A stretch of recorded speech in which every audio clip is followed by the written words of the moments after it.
ही वाट जरी बळणाची बळ येऊ दे हिमतीला झुंजार होनी ललकार आसमानाला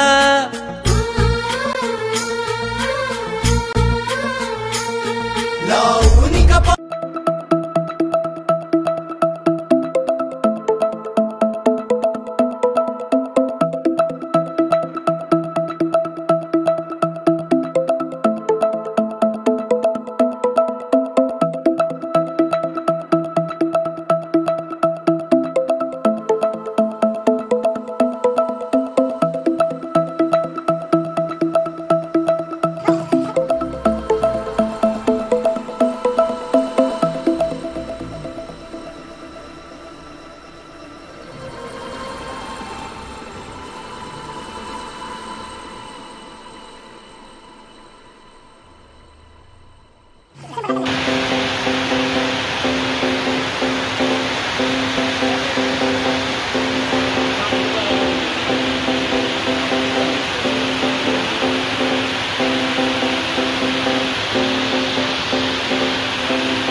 शेळीपालनाचा लॉट विकायला सुरू आहे।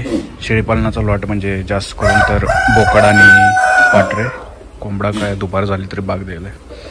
तर ह्या कप्प्यामध्ये जे आहे ते विकण्यासाठीचे पाटरा आणि बोकडे आहेत। आणखी यांचं वजन जवळपास 15 ते 18 किलोचं असेल, पण ज्यावेळेस यांचं वजन हे जवळपास 25 ते 30 किलो होतं त्यावेळेसच आम्ही यांना विकतो। आणि साधारणतः तुम्हाला शेडमधून 400 ते 450 रुपये किलोने सध्याच्या कंडिशननुसार देण्यात येईल। हे भाव परत कमी जास्त पण होऊ शकतात, म्हणजे ते फिक्स नाही। तर जर तुम्हाला कोणाला ऑर्डर वगैरे करायची असेल तर करू शकता।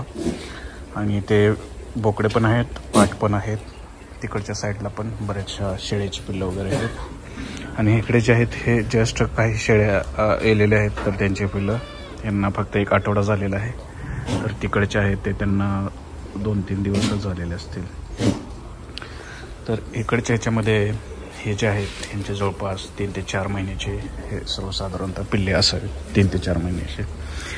आणि इकडचा कप्पा आहे ह्या शेळ्या, तर ह्याच्यामध्ये उस्मानाबादी शिरो हे किंवा बिटल टाईपच्या शेळ्या आहेत। आणि ह्याच्यातील बऱ्याचशा शेळ्या यायला झालेल्या आहेत, तर काही येलेल्या आहेत। आणि बेण्यासाठी आम्ही ह्या बिटल बोकडचा वापर करत आहोत।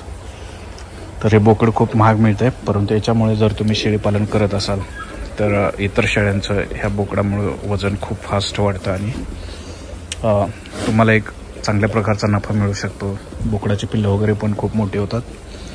फक्त ह्याचा एक इश्यू पण असा आहे की जर तुम्ही बिटल बोकड वापरलं तर एका शेळीला जास्तीत जास्त 2च पिल्लं होतात। कधीतरी एखाद्या क्वचित शेळीला 3 होतात, नाहीतर 1च पिल्लं होते। परंतु ते पिल्लाचं वजन वगैरे एकदम खूप स्ट्रॉंग आणि क्वालिटीचं असते, त्यामुळे तुम्हाला मार्केट भाव जास्त येतो। आम्ही तर सध्या शेडमध्येच हे घरच्या घरी विकतो, परंतु कधी कधी जर तुम्ही हेच बोकड बाजारामध्ये वगैरे घेऊन गेला तर तुम्हाला तिथे नक्कीच चांगला भाव मिळेल। ते तुमच्या स्किलवर डिपेंड असेल की तुम्ही ते कसं हँडल करताय पुढच्या व्यापाऱ्याला वगैरे। तर इकडं आहे दुसऱ्या शेळीचं पिल्लू। हे शेळी सकाळीच गेलेली आहे, त्यामुळे ते पिल्लू इथं असं बसलं आहे। इकडे पण त्या वेगळ्या प्रकारच्या शेळ्या आहेत, ते जरा जास्त भांडण करतात म्हणून त्यांना दुसऱ्या कप्प्यात ठेवलेलं आहे। तर एका शेळीची किंमत जवळपास कमीत कमी 10-15 हजारापासून पुढे राहते, कारण ह्या शेळ्या एकदम चांगल्या क्वालिटीच्या आहेत आणि याच्यामध्ये वयस्कर असं कुठल्याही टाईपची शेळी वगैरे नाही आहे। आणि जर कोणाला ऑर्डर वगैरे करायचं असेल तर कमेंटमध्ये तुमचे सांगा, तुम्हाला नंबर वगैरे प्रोव्हाइड केला जाईल। टाईमपास कुणीही करायचं नाही। आणि दुसरे जर तुम्हाला हे शेळीपालन शेडची जर माहिती हवी असेल तर ऑलरेडी खूप सारे व्हिडिओज या चॅनलवरती टाकलेले आहेत. खूप नफा तोटा माहिती, खर्च, गवत, चारा पाणी, किती माणसं लागतात, हे सर्व माहिती ह्या चॅनलवर ऑलरेडी दिलेली आहे. तुम्हाला फक्त चॅनलला सबस्क्राईब करायचं आहे किंवा त्या चॅनलमध्ये जाऊन तुम्हाला ते व्हिडिओज बघायचे आहेत. तर यूट्यूब कधी काही व्हिडिओ व्हायरल करत नाहीत किंवा जास्त लोकांपर्यंत जाऊन देत नाही, त्यामुळे ते व्हिडिओ तसेच राहतात. त्यामुळे मला कधी ते व्हिडिओ डबल पण बनवावे लागतात.